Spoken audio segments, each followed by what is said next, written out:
Ci z was, którzy oglądają regularnie moje rzeczy i śledzą moją działalność w internecie, wiedzą, że bardzo ważne jest dla mnie przecieranie szlaku dla YouTube'a, dla sieciowego wideo i udowadnianie, że ta estetyka i ten język, którym operuje się w internecie, że on jest dużo bardziej uniwersalny niż normalnie o tym myślimy, że to jak myślimy vlog, to niekoniecznie musi to być zamknięte w takim małym pudełku, do jakiego zazwyczaj sprowadzamy właśnie sieciowe wideo.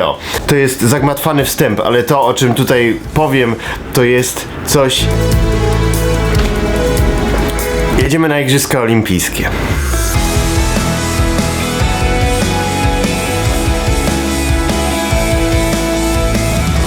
Razem z Kasią zostaliśmy zaproszeni do partnerstwa z Eurosportem po to, żeby współtworzyć relacje z Igrzysk Olimpijskich Zimowych w Pjongczangu w lutym 2018 roku. I naszym zadaniem będzie właśnie użycie języka nowych mediów, języka mediów społecznościowych i vlogów po to, żeby opowiedzieć historię bycia na Igrzyskach Olimpijskich i pokazania publiczności rzeczy, które niekoniecznie znajdują się w relacjach telewizyjnych, to znaczy tego, jak wygląda życie w wiosce olimpijskiej od zaplecza, tego, jakie wydarzenia mają tam miejsce po nocach, za dnia. To wszystko, co dzieje się normalnie wtedy, kiedy kamery wszystkie telewizyjne są zwrócone w troszkę inną stronę. Taka będzie nasza rola w tym wszystkim. Będzie też oczywiście o sporcie, natomiast nie zamierzamy udawać ekspertów od sportów zimowych i bawić się w komentatorów.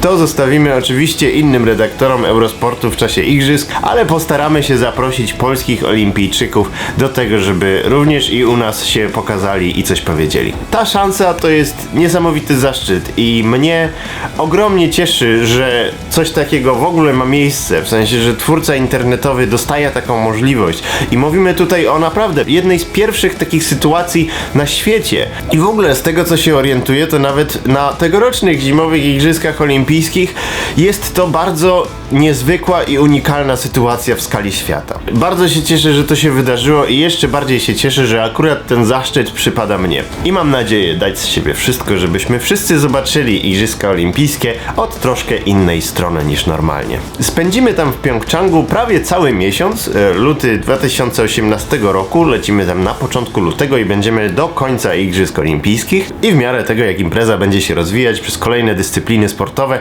i wydarzenia, będziemy podążać za flow Igrzysk Olimpijskich. Filmy z tego wszystkiego będą pojawiać się częściowo u mnie na kanale YouTube'owym, a częściowo w mediach społecznościowych Eurosportu, głównie na Facebooku. Również nie bez znaczenia jest fakt, że te Igrzyska Olimpijskie odbywają się w Korei. Oczywiście my od lat mieszkamy z Kasią w Tokio, a w Korei przez ten czas często bywaliśmy i bywamy, więc wykorzystamy tę szansę, żeby opowiedzieć wam troszkę o koreańskiej kulturze właśnie w kontekście Igrzysk Olimpijskich, tak żeby Korea jako państwo również tutaj grała pierwsze skrzypce, jeśli chodzi o te relacje. Także widzicie, bardzo lubię mówić to zdanie. Po raz pierwszy w historii YouTube'a w Polsce. Jeden z pierwszych razów w historii YouTube'a na świecie, może pierwszy na świecie, relacja vlogowa z Igrzysk Olimpijskich. Współpraca Krzysztofa, Kasi i Eurosportu.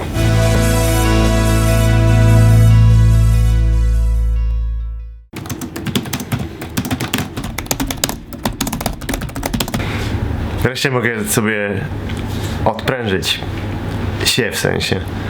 Kącik prasowy. To jest w sumie jedyny kącik prasowy, bo kupiłem sobie parę magazynów, czasopism, będąc w Polsce.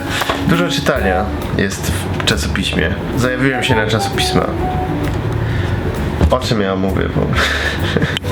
To jest nowe pismo, które znajomi mi podarowali. Jest też ciekawe. Nazywa się Pismo. Rozumiecie?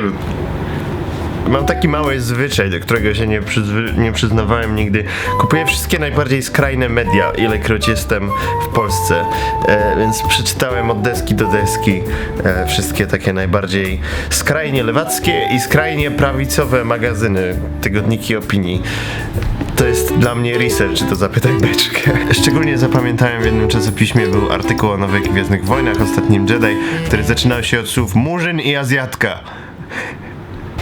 Przebiegłem sobie dzisiaj 10 km No, nie powiem, trochę trudniej się biega po dłuższej przerwie niż jak się trenowało do maratonu, ale trzeba wrócić. Idę dzisiaj na finał Wośpa tokijski. Znajomi organizują. Pada się pojawić.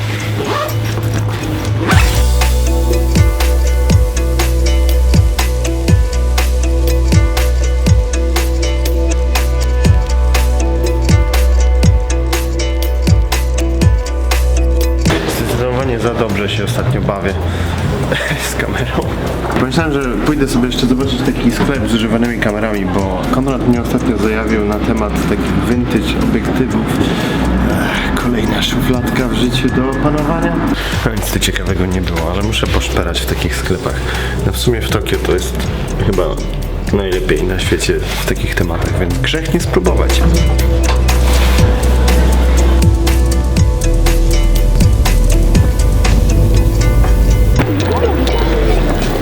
Powiem wam, że z tymi igrzyskami olimpijskimi to jednak trochę jaja, trochę nie? Jest stresik, ale z drugiej strony no wydaje mi się, że wiem co robię w takich sytuacjach. Czy to jest takie wyzwanie w moim stylu.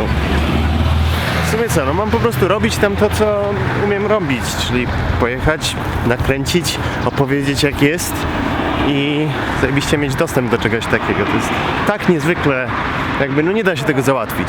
Nie jesteś w stanie napisać do MK-ONU i powiedzieć: hej, mam kanał YouTube'owy, wypromuję was.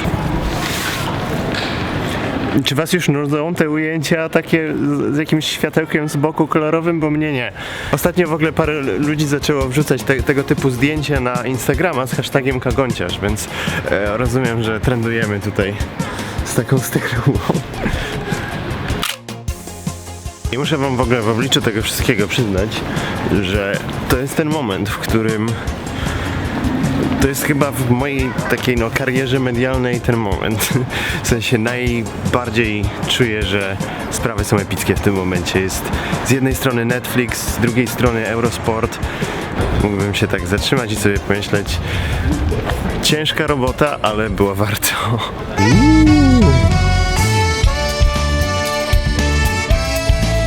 Patrzcie, co tutaj mamy, to jest Natalia.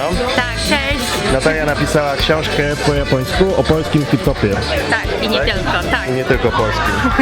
Niedługo coś nagramy o tym więcej, bo to jest bardzo ciekawy temat dla was. Tak.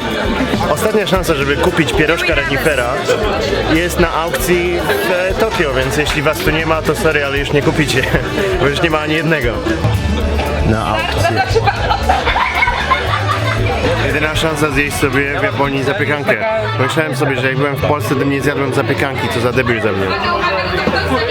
Warto zaznaczyć, to jest największe spotkanie Polonii tokijskie, jakie widziałem, nie licząc oficjalnych przyjęć w ambasadzie, ale tam ludzie przychodzą bez darmowe jedzenie i picie.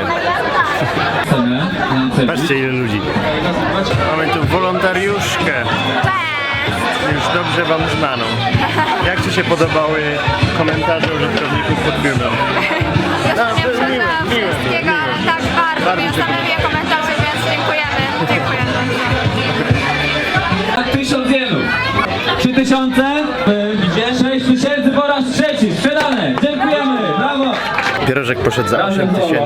Udało mi się zakupić polski miód. Wylicytowałem, wygrałem. 7000 po raz drugi, 7000, tak? 7000. No i skończyliśmy wszystkie aukcje. Ja wygrałem miód, Kasia wygrała portret. No, parę tysięcy dolarów będzie z tego wszystkiego.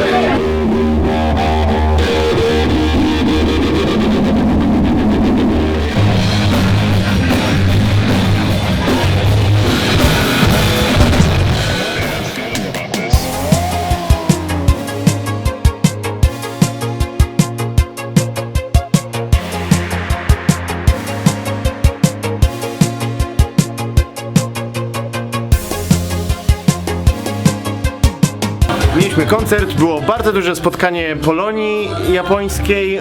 No w Japonii nie mieszka dużo Polaków, więc jak jest kilkadziesiąt osób, to możemy już mówić prawie o rekordowej frekwencji.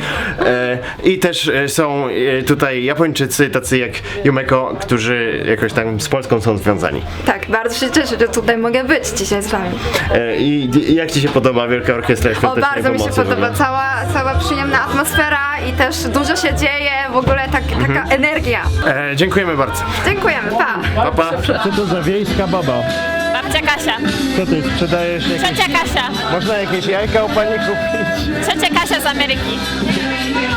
O, jestem zmęczony, a jeszcze musimy część tego filmu dzisiaj zmontować, żeby do telewizji poszedł. Fajnie było. No to dobranoc. Dostałem potwierdzenie ze sztabu WOŚP-u, że zebrane zostało 320 000 jenów, czyli jakieś 10 000 złotych. Dobranoc, płynanoc, karaluchy to poduchy. No.